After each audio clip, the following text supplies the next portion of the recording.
Assalamualaikum warahmatullahi wabarakatuh. Allahumma sholli ala Sayyidina Muhammad wa ala ali Sayyidina Muhammad. Salam berbahagia dan sehat selalu untuk semua sahabat Pustaka Mas Boy Channel. Kali ini saya ada di salah satu makam putra dari Pangeran Diponegoro.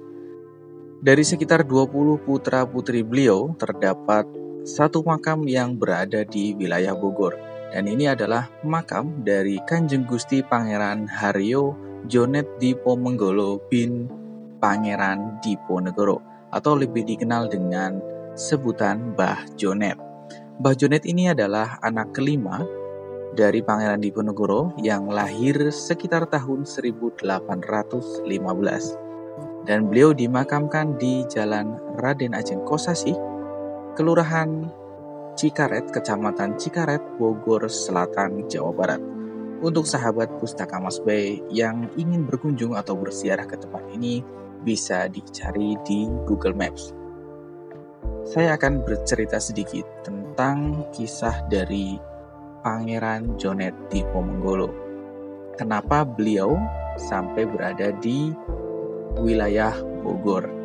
Jadi pada saat itu ketika ayah beliau, yaitu Pangeran Diponegoro, menyatakan diri sebagai penantang penjajah atau oknum pribumi yang melawan daripada penjajah, sehingga beliau terusir dari Puri Tegalrejo.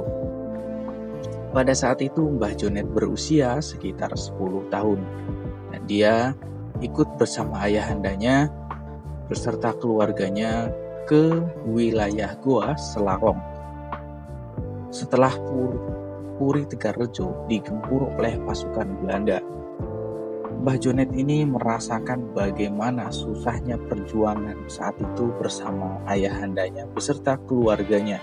Karena saat itu Pangeran Diponegoro membawa serta keluarga, istri dan anak-anaknya.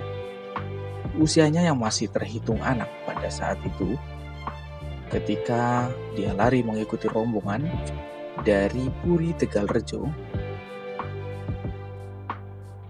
seringkali sebuah tangan kokoh menyambarnya dan meletakkan dalam gendongannya sambil berlari. Jadi di dalam rombongan tersebut banyak sekali orang-orang yang peduli terhadap beliau. Salah satunya adalah tangan dari Sentut Prawiro Dirjo, yang mana beliau adalah paman dari Pangeran Jonet. Hingga suatu saat dalam kondisi yang terdesak, Mbah Jonet menyaksikan sendiri bagaimana ayahnya, yaitu Pangeran Diponegoro, tetap tegar menghadapi semua siksaan dan serangan dari Belanda. Sampai suatu ketika Mbah Jonet tidak kuasa menitikan air mata karena melihat ayahnya, yaitu Pangeran Diponegoro, digiring dan dimasukkan ke dalam kereta yang membawanya ke tempat pengasingan. Peristiwa tersebut menguatkan rasa perjuangan di dalam jiwa dari Mbah Jonet, sehingga setiap bertemu dengan pasukan Belanda pasti akan melakukan perlawanan terhadap Belanda. Mbah Jonet berusaha untuk membebaskan ayahnya dengan cara mengejarnya ke Ungaran, lalu ke Semarang, dan berhasil menyusup ke dalam kapal yang membawa Pangeran Diponegoro. Tetapi aksi ini ketahuan, dan untuk menghindari penangkapan yang dilakukan oleh pasukan Belanda, maka Mbah Jonet menceburkan diri ke laut. Tanpa putus asa, Pangeran Jonet masih berusaha untuk mengejar ayahnya, mengikuti ayahnya yang dibawa oleh Belanda sampai ke Batavia, atau saat ini yang disebut dengan Jakarta. Selama di Batavia ini, Mbah Jonet memilih Mantraman, yang sampai sekarang juga namanya masih Mantraman, sebagai tempat untuk tinggal dan bersembunyi dari pasukan Belanda. Bahkan dia sempat menjadi imam sholat di Masjid Mantraman. Mungkin untuk sahabat yang tinggal di Jakarta atau di sekitarnya pernah mendengar atau tahu daerah di Jakarta yang bernama Mantraman. Dan di Mantraman ini Mbah Jonet menikah dengan wanita keturunan Cina yang berdarah biru dan kemudian dikenal dengan Raden Ayu Padma sehingga memiliki 8 orang anak. Setelah dari Matraman, Mbah Jonet pergi ke Condet, yang konon nama Condet sebenarnya diambil dari nama beliau yaitu Jonet dan dirubah menjadi Condet. Kemudian Mbah Jonet pergi ke Pasar Minggu.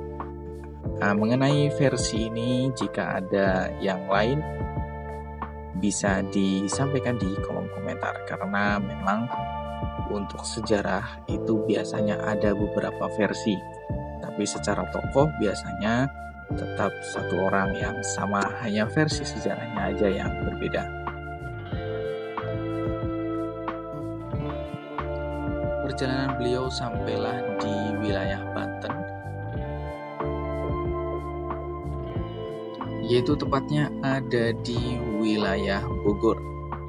Dan beliau menetap di sana bersama keluarga beserta pengikutnya hingga sampai wafat dan dimakamkan di wilayah Bogor. Jadi beliau bukan hanya sekedar pejuang yang melawan Belanda untuk memperoleh kemerdekaan Republik Indonesia, tapi beliau juga adalah salah satu tokoh pendakwah penyebar agama Islam yang berada di wilayah Bogor. Pada zaman itu masih beragama Hindu, yang merupakan agama peninggalan dari Kerajaan Pajajaran.